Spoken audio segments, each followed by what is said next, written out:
here's what I'll say. Here's how I want to close this story. I think that Will Smith was in the wrong for slapping Chris Rock. But I also think some of you people who are angry at Will Smith need to calm the fuck down. Some of y'all are out here acting like he slapped your mama and planned 9/11. But at the same time, Will Smith is not the victim here. He's a grown-ass man who on live television assaulted another person, and he's just dealing with the consequences, which, by the way, not that fucking much. I got a feeling that if you or I slap some motherfucker on live television, we're going to jail. Which is why now with this, we're months separated from when this happened. Maybe tempers are down. What are your thoughts on this situation and everything we've seen since? And then we've got to talk about what's being called a pretty massive advancement for medicine, with conjoined twins who shared a brain being successfully separated this weekend. And that officially makes Bernardo and Arthur Lima the oldest craniopagus twins, which is fancy medical talk for attached at the head, to be successfully operated on. The procedure was carried out by Dr. Gilani and his Gemini Untwined charity, which helped poor families pay for procedures like this. Part of the reason the operation is considered a jump for medicine is because the team of doctors involved used 3D imaging and VR to practice the surgery ahead of time, which is something they found to be absolutely invaluable, because there had actually been past attempts to separate the twins that left considerable scar tissue, and many thought that it was impossible. And I really don't want to undersell what a massive feat this is. For this series of operations, the boys underwent 7 surgeries totaling over 33 hours, with the last surgery alone taking over 27 hours and involving a team of over 100, with Gilani himself only taking 4 15-minute breaks for food and water. Though to reiterate, so many people were involved, with Dr. J praising the operating team in Rio de Janeiro, saying, "This is a remarkable achievement by the team in Rio and a fantastic example of why the work of Gemini Untwined is so valuable. Not only have we provided a new future for the boys and their families, we have equipped the local team with the capabilities and confidence to undertake such complex work successfully again in the future," and also urging the public to donate to Gemini Untwined, which relies on public donations to fund these procedures. And so if you want to help out there, I'm going to link to Gemini Untwined down below. And then we need to take a look at this massive wave of backlash against Taylor Swift right now over her carbon footprint. Let me explain. So this stems from a report released by Yard looking at the CO2 emissions released by private jets of celebrities. It seems like there was an intense focus on this topic because of Kylie Jenner. People were like, she was in the air for mere minutes. She's taking her jet on like grocery runs. She is the absolute worst, but it turns out she's not. Right, among the things released in this report, it notes that air travel is always the least environmentally friendly way to get from point A to point B, with private jets being even worse because they result in more emissions per passenger. And so using data from the Celebrity Jets Twitter account, which exploded in popularity after a team began tracking Elon Musk's jet use, it looked at which stars had the highest emissions, and Kylie Jenner wasn't even in the top 10. Instead, you had the likes of Oprah, Kim Kardashian, Jay-Z, Floyd Mayweather, but at the number 1 spot, you had Taylor Swift, with Yard saying that her jet has taken a total of 170 flights since January, which is just 43 flights short from having 1 flight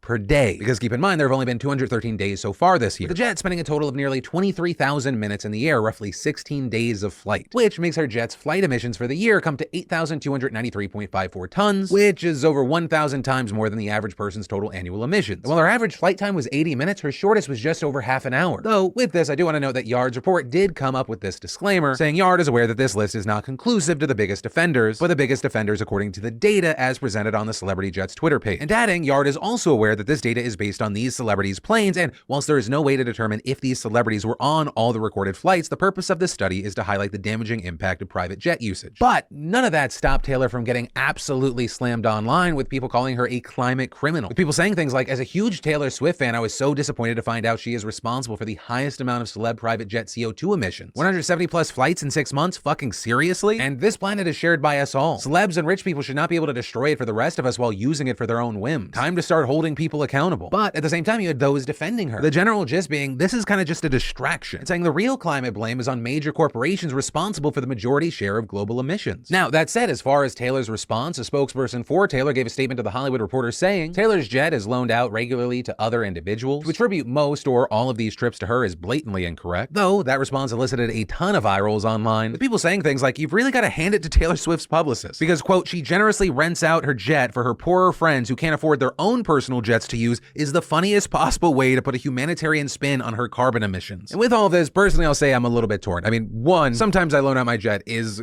such a fantastic excuse. But with this story, I can't help but feel like we're kind of just using Taylor Swift as like a scapegoat. Like, are the carbon emissions from her jet and the jets of these other celebrities egregious? Yes. But personally, I'll always be more mad that there's always this focus on individual responsibility and stuff like that, when 100 companies are responsible for 71% of carbon emissions. And understand, I think you can be mad about both. I feel like this is kind of an example example of why I would rather be just rich rather than famous. Like, it's easy for everyone to be like, fuck Taylor Swift. But how many of those same people know the 100 companies that are responsible for 71% of carbon emissions? Also, those numbers may have changed. That's from a 2017 report. But no, that's the story. Some of my takeaway. Now I pass the question off to you. What are your thoughts here? But from that, I want to take a second to thank the fantastic sponsor of today's show, Seed. And Seed has absolutely transformed my gut health. I've been taking Seed's DSO1 daily symbiotic for some time now, enough to notice the benefits to my health, and my body feels so good. Right, their unique 2-in-1 capsule and capsule design uses an outer prebiotic capsule that protects the inner 24-strain, 53.6 billion active fluorescent units prebiotic through digestion, past your stomach acid for 100% survivability into your colon. Most other probiotics actually die in your stomach. And when it comes to synbiotics, both quality and quantity of the strains matter. Seed is setting a new standard for the probiotic industry, which is part of the reason why I like them. And Seed goes beyond gut health to help promote clear and glowing skin and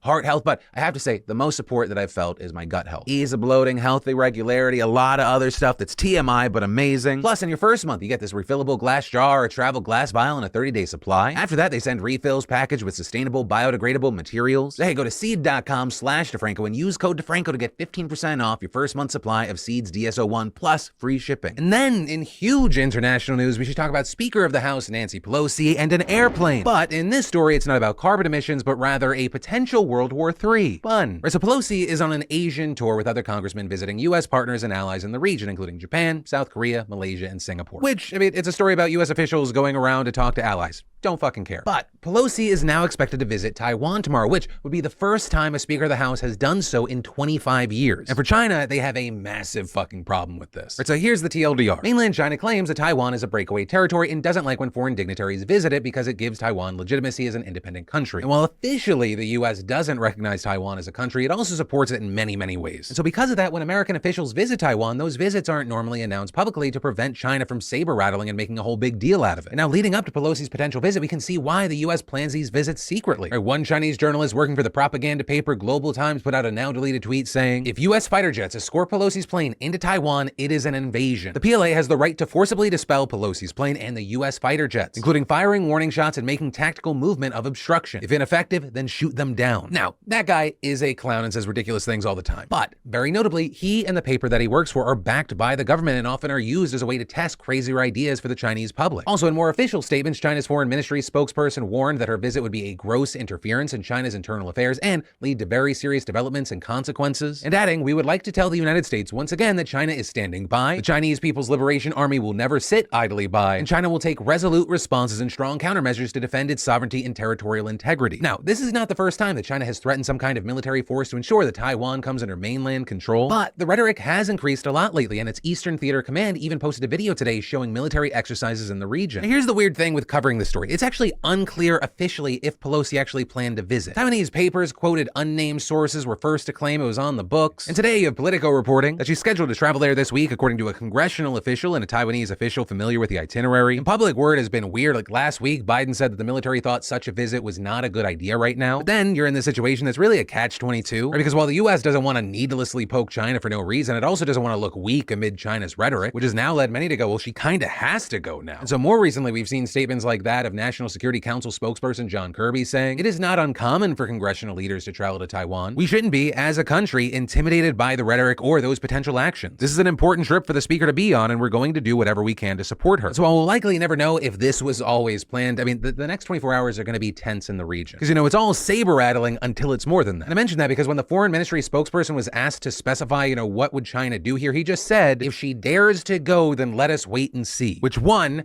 bro, that's my line, and two, yeah, we're gonna have to do just that. We're gonna have to wait and see. And then we should talk about the tragic flooding in Kentucky. In a press conference this morning, Governor Andy Beshear said that the death toll has now risen to 30 people, including some children, but that number is expected to grow, with him saying that officials, quote, know about additional bodies and that hundreds of people are still unaccounted for. And beyond that, he said that there is still severe storm potential in all of the impacted areas, noting that because the ground is already so saturated, continued rain could cause more flooding, and high winds also threaten to topple trees and poles. And all that not only poses further risks for already devastated areas, but it also seriously complicates ongoing search and rescue efforts. Right? Rescue workers have already been hampered by the lack of access to areas that have been isolated from floodwaters, washing away bridges, inundating whole communities, and tearing houses from their foundations. And to make matters worse, Bashir also warned that when the rain stops, it will be very hot. And that's expected to seriously complicate matters for the rescue crew, thousands of displaced people who haven't found stable shelter, and the 12,000 Kentucky residents without power as of recording this video. And so right now you've got search and rescue teams working to reach those who are stuck and identify people who have been reported missing, while at the same time, other officials are focused on finding and providing emergency housing and resources for those in need. You know, as always with these stories, I'll link to the resources in the description down below on how you could help those affected and in need, but I also